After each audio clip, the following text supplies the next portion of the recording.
पिछले एपिसोड में हम लोगों ने देखा था कि डन ने क्लैन को इनवाइट किया था बियॉन्डर्स बनने के लिए, और अब इस एपिसोड में हम लोग अब देखते हैं कि क्लैन अब डन के ही कहने पर एक जगह पे जा रहा है जहां पर डन ने कहा था कि अगर तुम हमें जॉय करना चाहते हो तो यहाँ आ जाना। क्लैन भी अब वहीं जा रहा होता है। वो अपने मन में कहता है कि अगर मैंने नाइट हॉक्स को जॉय किया तो मेरा सीक्रेट शायद लोगों को पता चल जाए। कोई बात नहीं, मैं अपने सीक्रेट को कैमफ्लैज कर लूंगा क्योंकि अभी ये सबसे बेस्ट तरीका है मिस्टी सीजन को सीखने का। इसके बाद क्लैन अब जैसे वहां पर पहुंचता है वो अब देखता है कि इस पब के अंदर सभी लोग जानवरों की लड़ाई देख रहे हैं और अब कुछ लोग आपस में भी लड़ रहे होते हैं। एक बंदा अब क्लैन को देख लेता है और कहता है कि तुम जैसा नूब यहाँ क्या कर रहा है। इसके बाद क्लैन अब बारटेंडर से कहता है कि मैं मर्चेनरीज की टीम को हायर करना चाहता हूँ। ये सुनकर दूसरा बंदा अब उसका मजाक उड़ाता है और कहता है कि इस एरा में ऐसे लोग एग्जिस्ट ही नहीं करते हैं। तभी वो बारटेंडर अब क्लैन से कहता है कि तुम्हें यहाँ पर आने के लिए किसने कहा, जिस पर क्लैन कहता है कि मेरे को डन ने बुलाया है। ये सुनकर अब वो बंदा कहता है कि चलो मेरे पीछे आओ। ऐसा बोलने के बाद अब वो क्लैन को एक जगह पर भेज देता है। क्लैन अब लिफ्ट का यूज करके नीचे चला जाता है जहां पर रिसेप्शन पर एक लड़की उसे दिखाई देती है जिससे वो अपना नाम बताता है। वो भी अब कहती है कि हाँ, कैप्टन ने बताया तो था कि तुम आओगे, जिसके बाद वो उसे आगे जाने की परमिशन दे देती है। इसके बाद अब वो रिसेप्शनिस्ट बताती है कि उसका नाम रोजाने है और वो एक क्लर्क है। तो अब क्लैन को बताने लगती है कि हम लोग ज्यादा बिजी तो नहीं होते हैं, पर पिछले 2 दिनों से बीडर्स के केस कुछ बढ़ चुके हैं। इसके बाद अब वहां से एक लड़की जाती है। उसे देखकर रोजाने अब क्लैन से कहती है कि ये रॉयल ए है, ये खूबसूरत है ना, मैं इससे ज्यादा बात करती नहीं हूँ। इसके बाद वो लोग अब नीचे आते हैं जहाँ पर क्लैन अब एक रूम में एक बंदे को देखता है। रोजानिया बताती है कि इस बंदे का नाम फ्राई है। देखने में नहीं लगता होगा पर यह बंदा काफी ज्यादा अच्छा है, इसने मुझे स्केच करना भी सिखाया है। इसके बाद वो लोग अब आगे जाते हैं और अब वहां पर उन लोगों को एक बंदा दिखता है जो कि काफी नर्वस होता है। रोजानिया क्लैन को बताती है कि इसका नाम है केन। इसने यहाँ पर सिर्फ 6 महीने के लिए ही जॉय किया है, पर हर मिशन में ये काफी नर्वस होता है। अगले सीन में रोजानिया अब क्लैन को आगे ले आती है और कहती है कि कैप्टन आगे है, आगे चले जाओ। तो क्लैन पूछता है कि क्या तुम नहीं आओगी, जिस पर वो कहती है कि नहीं, मुझे कैप्टन से पता नहीं क्यों डर लगता है, जबकि वो काफी केयरिंग और दयालु है। इसके बाद क्लैन अब डन से मिलने के लिए अकेले चला जाता है। डन भी अब उसे देखकर कहता है कि क्या तुमने डिसाइड कर लिया है जॉय करने का। तो क्लैन भी कहता है, जिसके बाद डन अब उसे सारे एग्रीमेंट्स दिखाता है। उन एग्रीमेंट्स पर स्पेशल ऑपरेशन डिपार्टमेंट पुलिस लिखा हुआ था, जिसे देखकर क्लैन कहता है कि मुझे लगा कि हम लोग ब्लैकथोर्न सिक्योरिटी कंपनी से हैं। तो डन कहता है कि बस हम लोग इस नाम का यूज कर रहे हैं, हम लोग एवरनाइट गॉड्स के चर्च के अंडर आते हैं, हमारा काम सुपर नेचुरल इंसिडेंट्स को टैकल करना होता है। आज से तुम भी हम में से एक हो। जो सुनकर क्लैन खुश हो जाता है और कहता है कि मैं भी आज से आपको कैप्टन बुलाऊंगा। तो डन कहता है ठीक है, पर एक बात याद रखना, यहाँ नाइट हॉक में कंट्रोल खोने का रिस्क होता है। ऐसा बोलकर वो उसे एक मोमबत्ती दिखाता है और कहता है कि इसे लो और मेरे पीछे आओ। ऐसा बोलने के बाद अब वो क्लैन को एक रूम में ले आता है जहाँ पर काफी सारे लोगों की ग्रेव पर कैंडल्स रखी हुई थी। वहीं डन अब बताने लगता है कि यहाँ पर जितने भी लोगों का नाम लिखा गया है वो लोग नाइट हॉक के तौर पर सैक्रिफाइस हो गए हैं। ज्यादातर लोग आउट ऑफ कंट्रोल होने की वजह से मर गए। उन्हें पायोनियर्स ऑफ टिंगिन कहा जाता है। तो क्लैन भी अब वहां पर कैंडल जलाकर रख देता है, जिसके बाद डन अब उसे कहता है कि क्या तुम्हें मिथ ऑफ क्रिएशन के बारे में पता है। तो क्लैन कहता है, हाँ, मैंने सुना था कि जो क्रिएटर है वो केओस से उठा था, उसी ने ही पहली लाइट को क्रिएट किया था। उसके बाद उसने सभी एक्सटेंस को बनाया था। उसकी एक आंख सूरज बन गई थी और दूसरी क्रिम्सन मून। उसकी बॉडी लैंड और स्टार्स बन गई और उसके बाल फिनिक्स बन गए और उसके कान डिमोनिक वुल्फ बन गए। तो डन कहता है कि हाँ, हम लोग भी सेम ओरिजिन से है। इंसान पोशन बना सकते हैं मिस्टिसिज्म इंग्रेडिएंट का यूज करके पाथवे की पावर को गेन करने के लिए। ये सुनकर क्लैन अब याद करता है कि उस हैंगमैन ने भी इसी के बारे में कल उसे बताया था। क्लैन कहता है कि 22 पाथवे होते हैं। The church of Evernight goddess, उनके पास सीक्वेंस 9 पोर्शन है। 4 पाथवे के लिए जो कॉप्स कलेक्टर होता है वो सेल्फ डिफेंस के लिए अच्छा होता है, और जो मिस्ट्री प्रायर और सीर होता है वो मिस्ट्रिसिज्म में एडवांटेज होते हैं। वह डन कहने लगता है हाँ, पर वो ऑफेंस में कमजोर होते हैं। वो अब क्लैन से कहता है कि मैं तुम्हें सीर पाथवे के बारे में याद दिला रहा हूँ। इतनी जल्दी डिसाइड मत करो, जाके बूढ़े नील के पास जाओ जो कि अल्केमी रूम में है, वो तुम्हारी मदद करेंगे बेस्ट चॉइस लेने में। तो अब क्लैन भी कहता है ठीक है। इसके बाद अब वो वहां से चला जाता है। क्लैन भी अब वहां से बाहर आ जाता है और सोचने लगता है कि मुझे कौन सा पोर्शन चूज करना चाहिए, मुझे नहीं पता। इसके बाद अब अल्केमी रूम के अंदर आ जाता है जहाँ पे अब उसे नील मिलता है और अब वहां पे एक धमाका हो जाता है। इसके बाद अब क्लैन भी उसे अपना इंट्रोडक्शन देता है। तो अब नील भी उसे देखकर कहता है कि तुम्हारे बारे में डन ने मुझे बताया था, तुम पोशन पिक करना चाह रहे हो ना, इतनी भी जल्दीबाजी मत करो, वहाँ डॉक्यूमेंट्स गिर गए हैं, उन्हें उठाने में मदद करोगे। तो अब क्लैन भी कहता है हाँ। ऐसा बोलकर वो डॉक्यूमेंट्स उठाने लगता है। इसके बाद नील अब उसे कहने लगता है कि डन ने बताया था कि तुम्हें एंशिएंट फेसक और हर्मिस आती है, जो कि तुमने यूनिवर्सिटी से पढ़ी थी। तो अब क्लैन भी कहता है हाँ, उन्हें मैंने काफी सालों तक स्टडी किया था। तो अब नील भी कहता है ठीक है, चलो ऐसी चीज़ों से शुरू करते हैं जो कि तुम्हें आता हो। वो अब एक पेपर पर एक चीज़ लिखता है और कहता है कि इसे सॉल्व करने की कोशिश करो, एक बार तुम्हें आदत हो जाएगी, तब तुम एप्रल रोजेले की डेथ के बाद जो नोटबुक मिस हो गई थी उसको तुम सॉल्व कर पाओगे, जो कि ये है।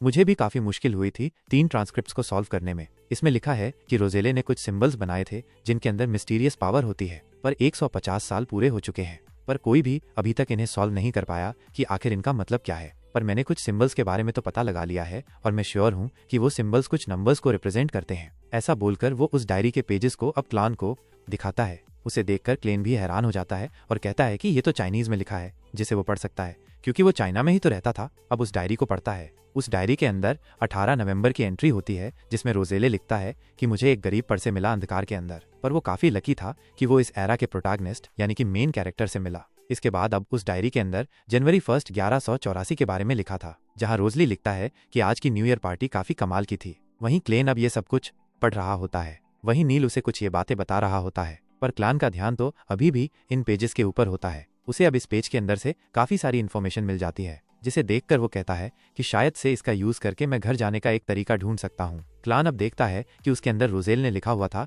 कि मैंने एक गलत चॉइस ले ली, मुझे या तो अप्रेंटिस या फिर सीर पोर्शन लेना चाहिए था। क्लान अब इन सारी बातों के अंदर खो जाता है। तभी नील उसे कहता है कि तुम्हें क्या हुआ, तो क्लान कहता है कि इस डायरी के अंदर जो लिखा है मैं उसे सॉल्व करने की कोशिश कर रहा था। यह सुनकर नील हंसने लगता है और कहता है कि ऐसा हो ही नहीं सकता है। इसके बाद अब वो उसे पूछता है कि क्या तुमने डिसाइड कर लिया है कि तुम कौन सा पोर्शन लोगे, तो क्लान कहता है हाँ मैंने डिसाइड कर लिया है कि मैं सिर लूंगा। ये सुनकर नील अब उसे कहता है कि क्या तुम श्योर हो, क्योंकि एक बार जो तुम पोर्शन ले लोगे उसके बाद तुम बाद में नहीं बदल पाओगे। तो क्लान कहता है हाँ मैं श्योर हूँ, मैं सिर ही लूंगा। ये सुनकर नील कहता है कि मैंने एक्सपेक्ट नहीं किया था कि तुम सिर लोगे। वो अब कहते हैं ठीक है, चलो शुरू करते हैं। अगले सीन में हम लोग अब देखते हैं कि नील अब सिर का पोर्शन तैयार कर देता है, वो भी अलग अलग बहुत सारे मटेरियल्स को मिलाकर। वो अब उसे कहता है कि लो इसे पी लो। वहीं क्लेन इसे पीने के लिए काफी हेजिटेट कर रहा होता है। वो कहता है कि इसे पीने के बाद कहीं मैं पॉइजन तो नहीं हो जाऊंगा। तो नील अब उसे कहता है कि हेजिटेट मत करो, तुम्हें कुछ भी नहीं होगा। तो अब क्लेन मान जाता है और अब वो उस पोर्शन को पी लेता है, जिसके बाद क्लेन को अब उसकी बॉडी के अंदर काफी ज्यादा चेंजेस फील होने लगते हैं। उसे अब काफी अजीब लग रहा होता है, जो देखकर नील अब उसे कहता है कि घबराओ मत, तुमने अभी पोशन पिया, ऐसे तुम्हारी पावर्स इस तरीके से स्वीप आउट हो रही है। तुम्हें अब बस फोकस करके एक ऐसे ऑब्जेक्ट को इमेजिन करना है जो कि इस दुनिया के अंदर कॉमन नहीं है। तो क्लैन भी अब मान जाता है और अब वो ऐसी ही चीजों को इमेजिन करने लगता है। क्लैन अब इमेजिन कर ही रहा होता है, पर तभी उसकी spiritual power out of control होने लगती है, जिस वजह से वहां की चीजें हिलने लगती है, जो देखकर नील अब उसे कहता है कि फोकस करो, अपने आप को कंट्रोल करो। वहीं क्लेन अब अपने को कंट्रोल ही नहीं कर पा रहा होता है। वो वहां पर मिसाइल, एरोप्लेन और बाकी की चीजों को इमेजिन करने लगता है। वो ऐसी चीजों को इमेजिन करने लगता है जो कि मॉडर्न दुनिया के अंदर होती है, जो देखकर अब नील भी हैरान हो जाता है। वो अब उसे कहता है कि आखिर तुम्हारे दिमाग में क्या थॉट्स आ रहे हैं, कंट्रोल करो अपने आप को। वहीं पर क्लैन अब जैसे तैसे करके अब अपने को कंट्रोल कर लेता है और अब उसकी आंखें भी अब काले कलर की हो जाती हैं, यानी कि उसे अब सीई की पावर मिल चुकी है। वहीं नीलू उसे देखकर कहता है कि मैं तुम्हारे बारे में सही था, तुम सही में कमाल के हो। वो अब उसे कहता है कि तुम्हारे पास स्पिरिट विजन है, इसका यूज करके तुम मोरा देख सकते हो। वह क्लैन को अब पीछे कोई दिखाई देता है, पर वो गायब हो जाता है। वो अपनी पावर को यूज करके अब उसे फिर से देखने वाला होता है, पर अब उसके सर में दर्द हो जाता है। तो नील अब उसे कहता है कि तुमने अभी अभी इल्यूजन देखा है, ऐसा इसलिए क्योंकि तुम अपनी पावर्स को यूज करके काफी थक गए हो। अगर तुम्हें अपनी ये विजन बंद करनी है तो अपनी आईब्रोज के बीच में 2 बार टैप करो। तो क्लेन भी ऐसे करता है और अब वो अपने इस विजन को बंद कर लेता है। इसके बाद नील अब उसे बताने लगता है कि इस विजन के साथ साथ तुम स्पिरिचुअलिटी भी कर सकते हो और भी तुम रिचुअलिस्टिक मैजिक यूज कर सकते हो। मैं तुम्हें ये डीमन हंटिंग बुलेट्स भी दे रहा हूँ और अपनी रिसेट भी ले लेना। अगले सीन में क्लीन अब डन के पास आता है। वहीं डन अब उसे कहने लगता है कि मुझे नील ने बताया कि तुमने काफी अच्छे से चीजों को अडेप्ट कर लिया, तुम स्पेशल हो, इसका मतलब है कि तुम्हारे ऊपर ज्यादा खतरा आएगा। शुरू में तुम्हें ऐसी भी कुछ चीजें सुनने को मिल सकती है जो कि तुम्हें नहीं सुननी चाहिए, तो ज्यादा चीजों में इन्वॉल्व होने की जरूरत मत करना।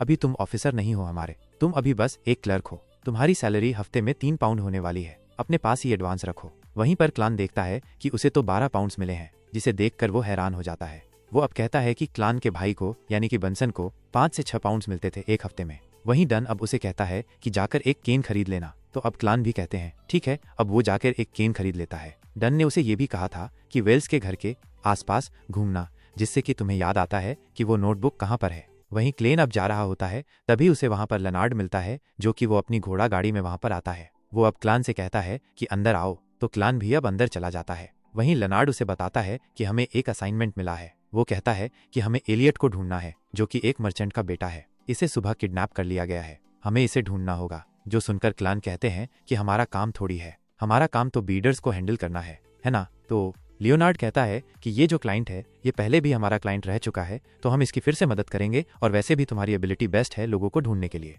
ऐसा बोलकर वो उसे एलियट के कपड़े दिखाता है और कहता है कि इसे यूज करके एलियट को ट्रैक करो।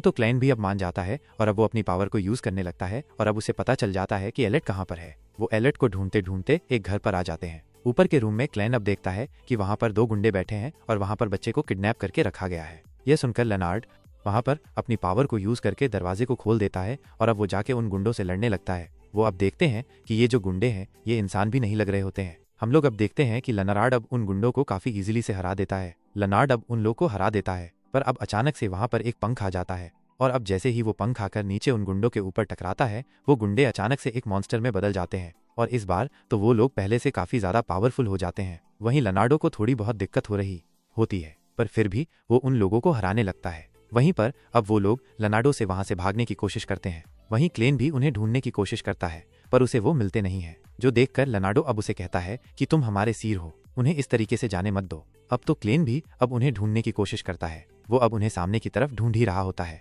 पर तभी वो मंस्टो उसके साइड में आ जाते हैं, जो देखकर क्लेन डर जाता है और वो जल्दी से शूट कर देता है। इसके बाद अब वो मोस्ट घायल हो जाते हैं, पर अब वो वहां से फिर से भागने लगते हैं। वो लोग अब आसमान की तरफ भाग रहे होते हैं, पर तभी लेनार्ड अपनी पावर का यूज करता है और अब वो उन लोग को खत्म कर देता है, वो भी काफी खतरनाक तरीके से। वो बताता है कि मैंने अपनी मिडनाइट पोएट एबिलिटी का यूज किया है, जिससे कि ये मॉन्स्टर गहरी नींद में सो गए हैं। ऐसा बोलने के बाद लेनार्ड अब उस बच्चे को वहां से सेफली लेकर चला जाता है। वहीं क्लैन की अब थोड़ी बहुत याददाश्त आने लगती है उसे। वो अब सामने की जगह को देखकर कहता है कि क्लैन यहाँ पर पहले भी आ चुका है। अगले सीन में वो बच्चा वहां से चला जाता है। वहीं लेनार्ड कहने लगता है कि मुझे इस तरीके से अनकंट्रोलेबल बियॉन्डर्स को डील करना बिल्कुल भी पसंद नहीं है। तो अब क्लैन से हाथ मिलाता है और कहता है कि हम लोगों ने काफी अच्छा काम किया। लियोनार्ड अब क्लैन से कहता है कि तुम्हारे अंदर कुछ न कुछ तो है जो कि मुझे तुम्हारी तरफ अट्रैक्ट कर रहा है। यह सुनकर क्लेन थोड़ा सा घबरा जाता है और वो घबरा कर वहां से चला जाता है। वहीं लेनार्ड को अब क्लेन पर थोड़ा बहुत शक होने लगता है। अगले सीन में क्लैन वापस अपने घर पर आता है। वो कहता है कि अगर मेलिसा को पता चला कि मुझे इतनी जल्दी जॉब मिल गई है तो वो काफी खुश होएगी।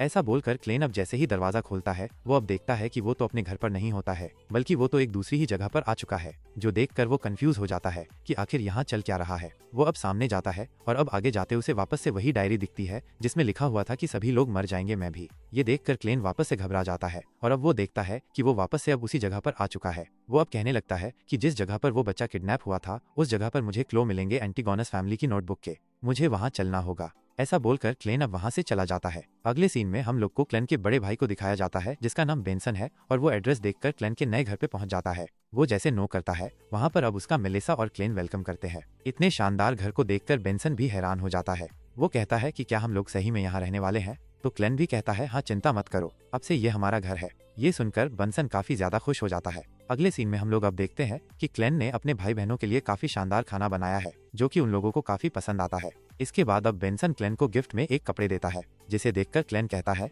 कि ये तो काफी महंगा रहा होगा ना। जिस पर बेंसन कहता है कि चिंता मत करो, तुम्हें अब एक नई जॉब मिल गई है तो तुम्हें अच्छे से ड्रेस पहननी चाहिए। वो क्लेन कहता है कि लेकिन इतना महंगा मैं कैसे ले सकता हूँ? जिस पर अब मेलिसा कहती है चिंता मत करो, बेंसन काफी समय से इतने पैसे बचा रहा था तुम्हारे लिए, अब इसे पहन कर देखो। तो अब क्लेन भी अब उन कपड़ों को पहनता है और अब उन्हें वो कपड़े काफी अच्छे लगते हैं। क्लेन भी अब उन लोगों का शुक्रिया करता है। जिसके बाद अब बेंसन क्लेन के हाथ रखता है सर पर, जो देखकर क्लेन को अपने पेरेंट्स की याद आ जाती है। वहीं पर बेंसन भी अब क्लेन से कहते हैं कि चिंता मत करो, हम लोग फैमिली हैं, तुम्हें इस तरीके से थैंक्स करने की जरूरत नहीं है।